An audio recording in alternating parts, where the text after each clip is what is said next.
Hello, welcome back to Yoga Fulfilled. I'm Maria. I've noticed on a couple of my videos, when going into plank, my form hasn't been bang on. So I thought maybe it would be a good idea to go through the plank, show you where my error has come into the plank, so that hopefully you don't make the same error and the same mistakes. So let's go straight into plank form. So we're going to go on our hands and knees, wrists underneath your shoulders, knees underneath hips to start with. I just want you to bring your shoulder blades together, so just drop down slightly so that your shoulder blades come together. And then push up, separating your shoulder blades. So drop down, shoulder blades come together, push up, shoulder blades separate. So this is the first thing that I want you to make sure you're doing when you're in plank. When you're in plank, your shoulder blades aren't going to be together, you're pushing them apart, you're using your shoulders as strength to hold you in the plank pose. Okay, let's tuck our toes and just walk your hands slightly in front of you to push up into plank. Okay, now as you can see on one of my films, my feet are way back like they are now. We do want to push our heels back, but they don't want to be that far back. So our proper plank, wrists underneath shoulders, hips are down slightly, they're not down, they're not up. So if you had a ball on your shoulders, it would roll down your back, but you're using your core to hold you there. So if you're not using your core, you're going to get back pain. So you need to use your core. So shoulders separate, not like that. Separate those shoulders. Heels are pushing back and holding your plank there. Okay, bring your knees to the floor. So where I have gone wrong in my plank before is I've come from downward facing dog.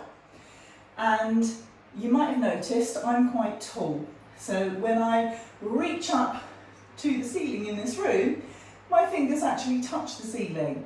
So it makes it quite awkward when I'm going through my flows, because my hands will actually touch through the ceiling as I do that. When I'm in downward facing dog, I find that the mats are quite short for me. So I tend to bring my feet in a little bit further. Okay, but this means when I then go into plank pose, my alignment's wrong. Can you see how my feet are now wrong? So if I push back up to plank, if I step back, walk my hands forwards maybe a little bit, I'm now nearing the edge of my mat. And I'm sure if you've brought lots of mats, you're going to have found that the mats aren't as good as they say. They are quite slippery. So the further my hands and my feet go, the more I'm likely to start feeling a slip. So from here though, if I then go forwards into my plank, I'm now in the right place.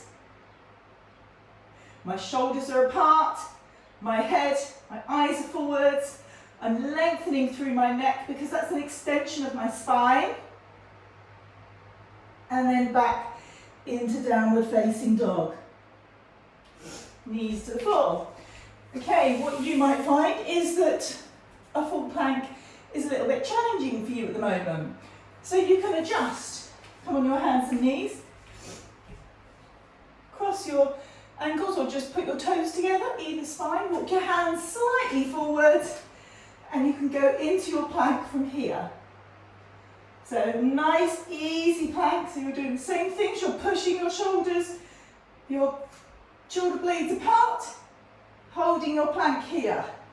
You can also, if you needed to, do your press-ups from here, keeping your elbow back.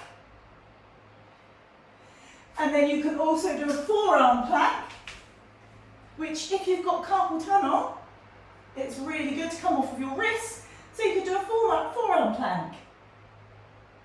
just here. Knees to the floor. Okay, I really hope that's helped a little bit with your plank. Planks are really good, they really strengthen the core. Later on we will be bringing crow pose in, and to do a crow pose you are going to need that core strength, so keep practicing with your planks. Thank you.